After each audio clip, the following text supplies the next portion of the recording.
So, busy ang mga nanay ng tahanan dito sa lugar na aking napuntahan, maging ang tatay, no, sa paghihiwa ng bangos. Ito yung paggawa ng bangos, no, boneless bangos. At ang pinakamilyonarya na may-ari nito, yung boss. Ma'am, pwede mo ba maikwento sa akin kung nakailang milyon ka na dahil lang sa boneless bangos? Ma'am, iba talaga ang tawa ng milyonarya, ma'am, kaysa tawa mo. Malakas yung tawa ng milyonarya, mami. Ikaw, parang yung harakak mo, parang nagasagarak eh. Parang kung sa radyo, kulang ka sa baterya. Tuloy-tuloy lang ang tawa ng milyonarya. Ma'am, balita ko nung nakaraang taon, nakagawa ka raw ng boneless bangos na umabot sa mga 10 milyon. Wow! Ay kung magpiso lang isang bangos nun, ma'am, magkano na? 10 million.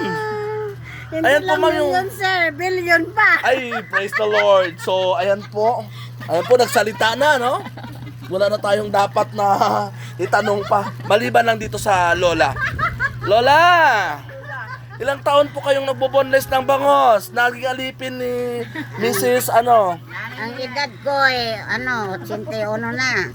Ano na, pwede pang matawaran yan? Sobra namang mahal? 81 talaga? Oh.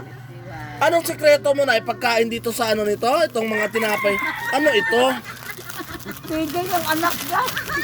Iban. Bigay ng eskwelahan. Ma'am, ganun na ang katawan mo, maasa ka pa rin sa gobyerno. Mahiya ka naman, ma'am. Yung anak mo doon, malnourished, samantalang yung katawan mo. Sobra-sobra naman kalaki, ma'am. Dahil ba yan sa kakain mo ng itong Nutriban, ma'am? Okay sana kung hindi mo lang sinabi na rasyon ng mga anak ko yan, kinain mo. Ganon ka nakalaki, ma'am, pero paasa ka pa rin sa gobyerno, mahiya ka naman. Nagka-COVID na nga tayo, naubusan ng pondo yung gobyerno. Kain ka pa rin ng kain ng tinapay. Bigay lang bigay sila eh. Oo. Alam mo, dito ako nagtatanong kasi gusto kong tawaran. Ito ba, nanay, kumakain ka rin ito? Siyempre, kumakain din yan. Naku, mga kapalang mga mukha. Lahat ng pagkain dito, kinakain. Nanay, namin. 81 anyos ka na pero hindi makapal mukha mo? Anong masabi natin? Manipis, makapal? Ano saan ang mukha mo? Manipis o makapal? Hindi man magkapal. Ano, di manipis? Manipis. Oh, manipis pala ang mukha ni nanay.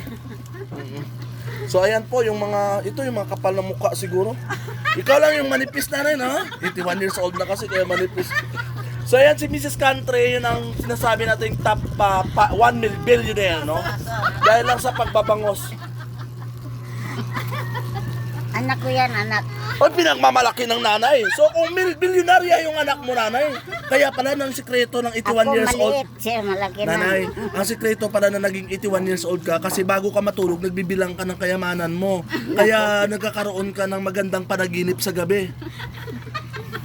Wala naman akong yaman eh. Hindi, pero yung panaginip mo maganda.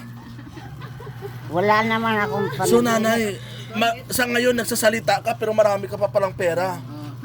Wala nga akong hanap buhay, magkarami. Hindi ka ba sapat na pensyonada ka dahil sa boneless bangos lang ng anak mong Donya? Tawa lang ng tawa si Mrs. Country. Ganun lang. Alam mo, Mrs. Country, sasabihin ko sa'yo, atakihin ka mamaya. Matake ka. Ano bang pipiliin mo? Matake ka sa puso o matake ka sa dugo? Naku, tigilan mo nga yan. Pakalmahin mo nga, nanay. Lutuan mo ng boneless bangos, pakainin yan doon. Diyos ko. Bakit sa kung atake sa dugo, anong ibig sabihin? Mamumula ka. Ay kung atake sa puso, Mamumutla ka.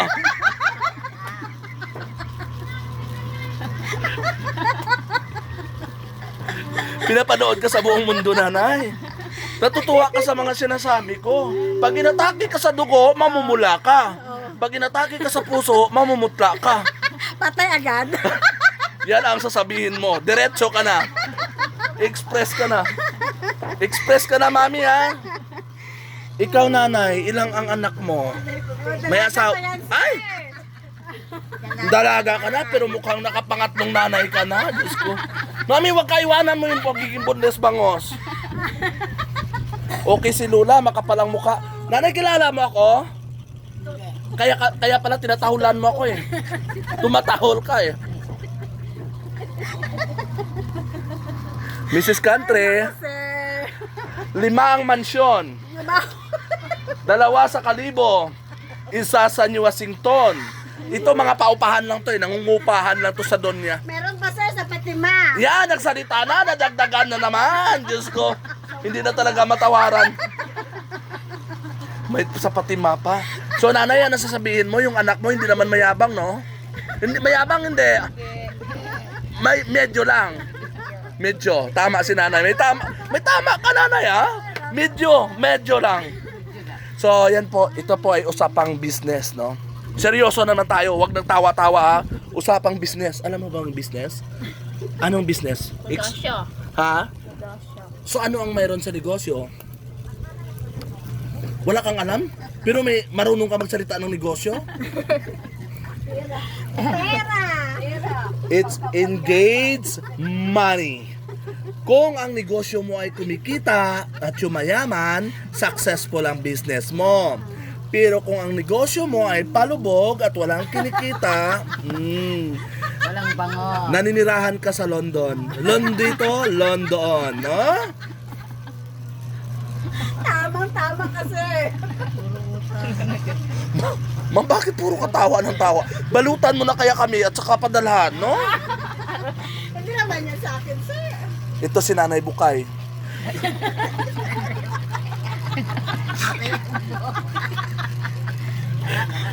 Nanay, parang ngayon ka lang nakatikim ng masarap na tawa. Dahil ba kay Nanay Bukay? Bata pa yan. Oy, tama. May karapatan siya na magiging tawagin na Nanay Bukay. Pero maputi na ang buhok niya. Kaya anong tawag? Anong tamang tawag? Nanay Bukay? Bukay na ang buhok. Nanay, puro ka lang tawa ng tawa. Wala bang ibang salita na pwede kang makapagsabi ng katotohanan? At nandito tayo sa hostisya. Napunta na sa butati. Ay, naku sir. Buti nakapunta ka dito. Hindi nakatawa kami. Alam niyo ma'am, yung harakak niyo nagasagarak. Kulang sa baterya. Parang radyo na luma na yung baterya. Lubat. Lubat na lubat. So ito yung puno ng katotohanan na sila ay yumaman. Totoong yumaman dahil lang sabon, less bangos. Araw-araw mga ilang bangos yung kinakatay mo ma'am. Ha? 90 kilos. So 90 kilos, magtig-apat na 90, di 180, 360 na bangos ang pinapatay mo araw-araw. Ma'am, nauubusan tayo ng ekonomiya niyan. Kaya pala mahal ang bangos sa merkado dahil pinapatay mo, kinakatay mo.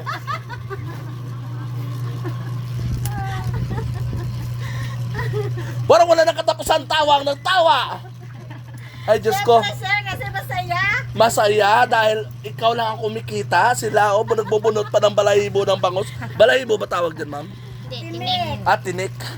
So buti pa yung bangos, may tinik. Ang puso mo rin ba, ma'am, may tinik? Wala nang tinik yung puso.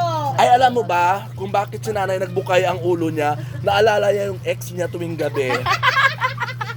Ex-boyfriend. Na namamangka pa sila sa ilog, kasama siya. Ka-date habang naguhuli sila ng alupihang dagat. At habang namimingwit si mister, ikaw naman ma'am, anong ginagawa mo? Nagbubunles. Naku, binubunlisan mo siya. Natatanggalan mo siya ng isang tinik. Ano? Isa lang ang tinik ni mister mo, ma'am. Tinanggal mo pa.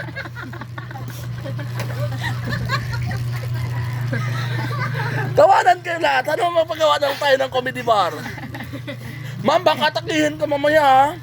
So ma'am, tinanggalan mo ng tinik si mister mo kaya maagang na pumanaw.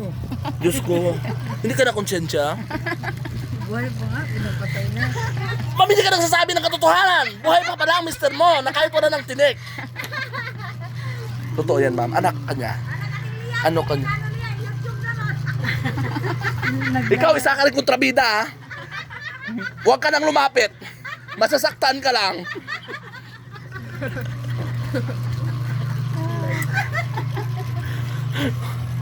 Naku, si Mrs. Country parang mahimatay. Hindi niya ba alam na ako na perwisyo niya na?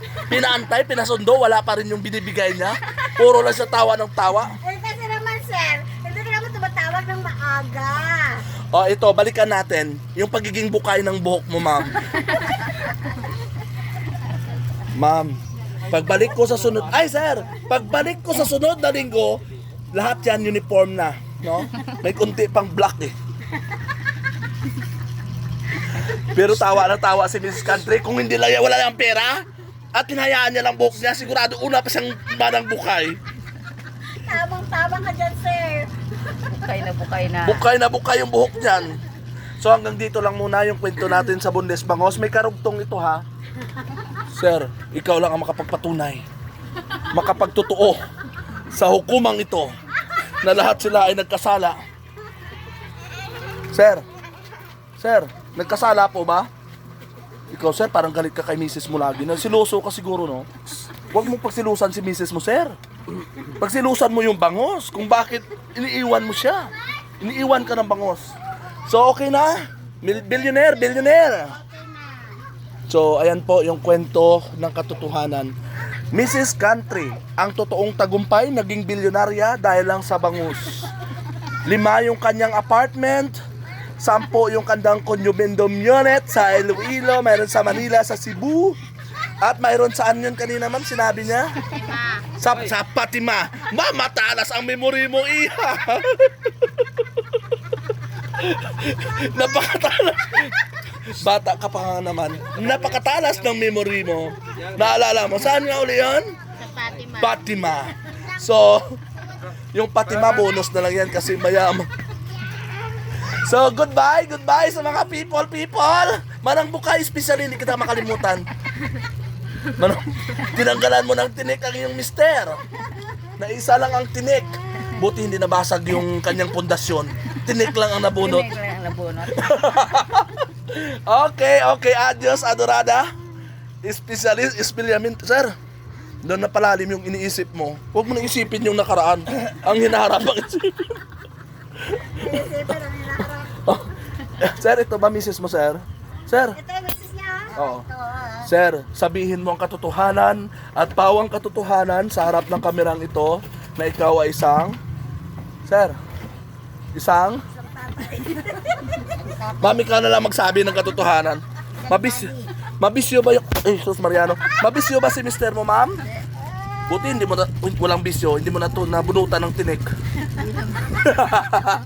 Ay, hello, mami. Dugdag ka pa naman. Ako, normal yung buyon mo, mami, sa harap. Delikado kung yung buyon mo nasa likod. Lahat kayo tawa ng tawa. Ano ang tawag doon, ma'am, kung ang buyon nyo sa likod na? Pag tinubuan ng buyon sa likod, ano? Buba.